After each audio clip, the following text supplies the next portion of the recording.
Hey Apex Agents, Mobius here with another Mass Effect Andromeda multiplayer video.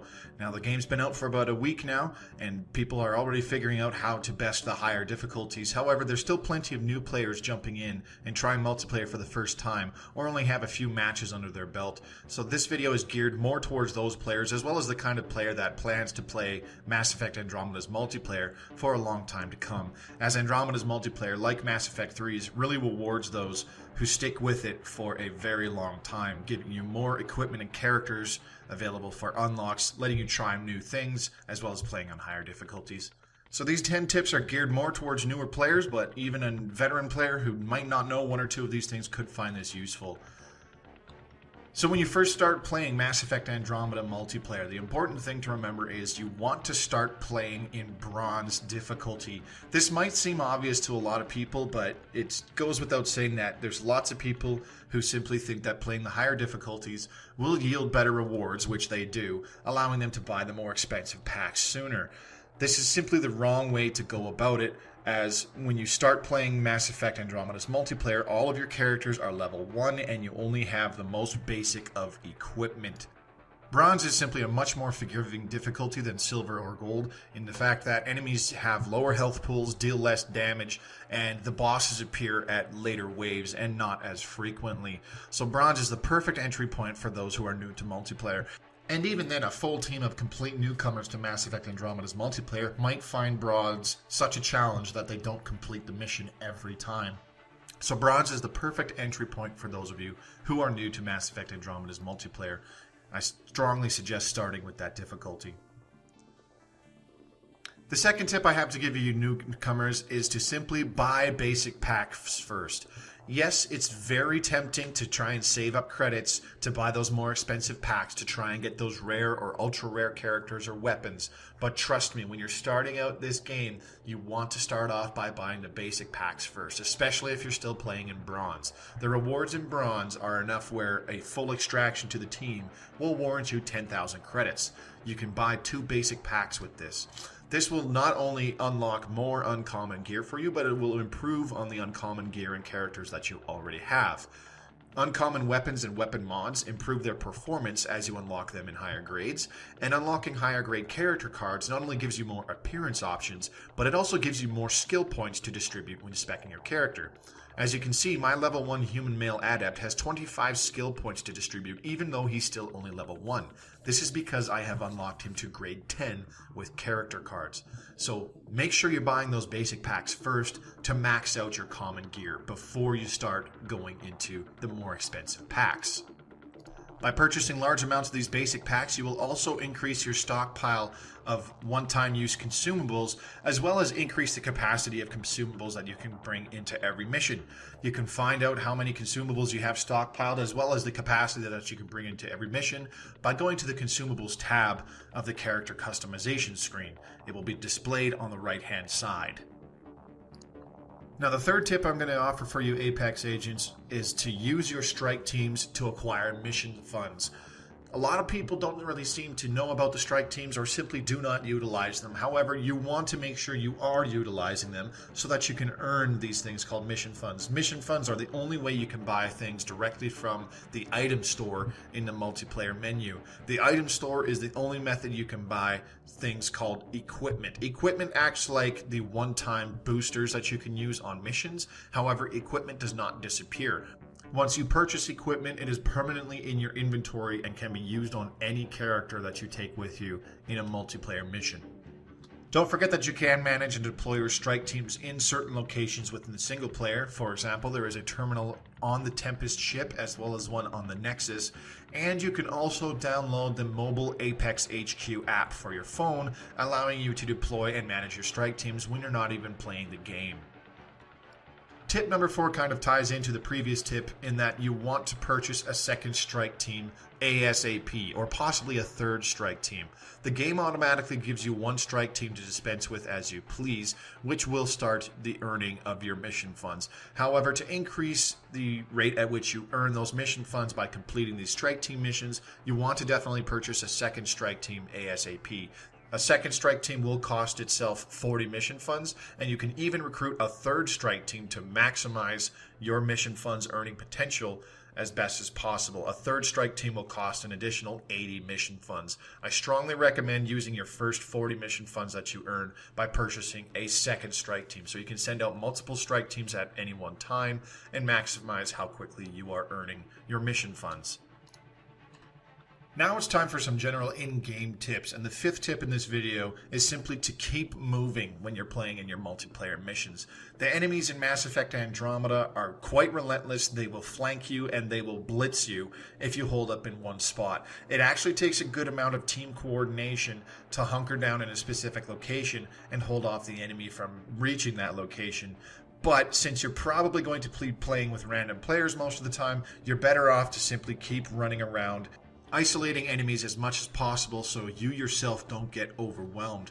Don't forget to use the map's vertical positions to your advantage as well, as simply jumping up a level or two can prevent an enemy chasing you down from following you, or jumping down from a previous level can get you out of a tight spot really quickly. So always remember to keep moving as much as possible, stopping here and there to kill a few enemies and help clear out the wave more quickly. Tip number 6 should be a no-brainer, but you'd be surprised how many randoms I've come across in multiplayer matches that simply refuse to do this, and this is to just help with objectives. This can pertain to a number of different things depending on what the actual objectives is. However, if there is a hack objective where each of your teammates must hold down one specific location until the hack is complete, then get in there and help with it. The more people that are on the hack objective, the faster it goes. The same thing goes for the triple hack upload objective. The more people you have within an upload circle, the faster the data uploads and the faster you complete the objective. Devices can be a little bit more tricky in how you help out. It could simply be drawing aggro away from your teammate that is doing the devices.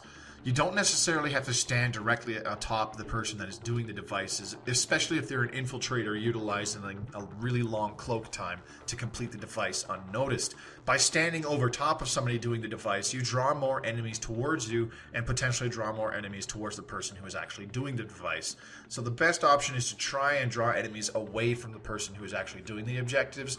Or if you are standing over top of them, try to help them out, drop down a barrier if you're a sentinel, or simply protect them as best as possible through certain kinds of healing abilities like an energy drain that is spec'd for healing allies. The bottom line for this tip is you simply want to help with the objectives as best as you can. It's completely situation dependent, but for the most part, you want to jump down from your sniper perch at the top of the map and help your teammates out with the objectives, making the job easier for the whole team.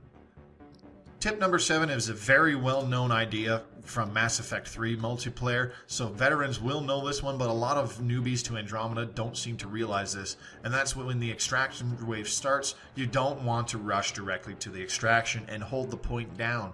It's a 2-minute extraction wave where the whole time there's enemies constantly respawning and coming at you, and holding the same location for 2 minutes is just a generally bad idea, as a couple of the extraction points have very minimal cover and are very exposed to fire from above. Instead, what you want to do is spend the first minute and a half, minute and 45 seconds running around the map, trying to keep yourself alive and avoiding large groups of enemies as best as possible. This will lure the enemies away from the actual extraction zone so that at the last second you can dash into the circle and complete the extraction while sustaining minimal fire from enemies because you've drawn them to other parts of the map where they can't even shoot you. This is a tip that was garnered from Mass Effect 3's multiplayer, so veterans will know this one, but a lot of newcomers might not realize this. You only need to get to the extraction circle within the final 5 seconds to be tallied up and actually extract from the mission. Now, tip number 8 is actually something that I was not 100% aware of until a friend told me about it, and that's that you can switch stances by clicking the right stick if you're on console playing default controls, or by pressing the Alt key if you're on PC. What this will do is it will change the camera and your character's stance from the right-hand side to the left-hand side. This will allow you to use hard cover more effectively, as I see it all too often where people are trying to come out the left side of cover when they're in a right-hand stance, thus exposing their character to far more gunfire and making them much more vulnerable. Instead, what you want to do is switch to the left side stance so that your character properly uses the cover and peeks around much more safely, exposing them to much less gunfire. Now, tip number 9 is another tip that a lot of you veterans from Mass Effect 3 multiplayer might know about, and this is to use right or left-hand advantage as much as possible. Instead of running directly into hard cover and actually poking out of cover, you can simply take a step or two back from that corner and still peek around the corner and shoot any enemies that are around that corner. However, they will be unable to shoot you for the most part around that corner. This protects you 90% of the time from any enemies trying to get you. You can also do it on the left-hand side by switching stances, as I said in the previous tip, so make sure you're using right and left-hand advantage as much as possible. As I said, it doesn't 100% guarantee that you will not get shot, but it drastically reduces the amount of enemy fire that can actually hit you by utilizing this tip.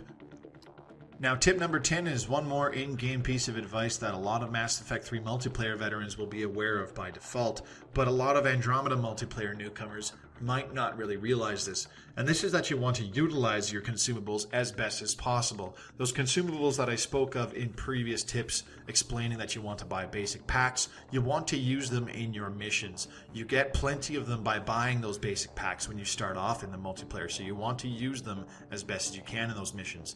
Pop a meta gel if you get downed and you're surrounded by bad guys and it's simply not safe for somebody to revive you. Pull out a Cobra RPG if you are on a device or hack objective and you got a big scary boss with lots of bad guys coming in on you. Save your teammates as best as possible. Use those consumables. You can carry up to 2 by default when you first start up the multiplayer. However, by buying lots of basic packs really early in your Andromeda's multiplayer career, you can increase the capacity of those consumables you bring into the missions up to a total of 5. They are there to be used. Do not skimp on them. There will always be a supply of those consumables coming into your inventory.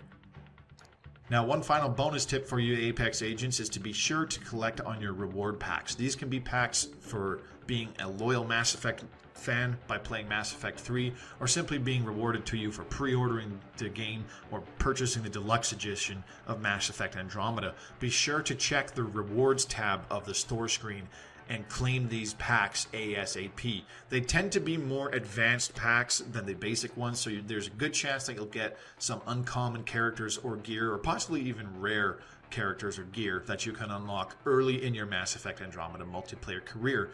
So be sure to check this screen when you're in the store and you boot up Mass Effect Andromeda's multiplayer. So folks, that's it for this video. I hope you found these tips helpful. Let me know in the comments below if any of them were useful, or if you simply weren't aware of any of them. In the meantime, this has been Mobius. Thanks very much for watching. Hope to see you on the battlefield. Good luck, Apex.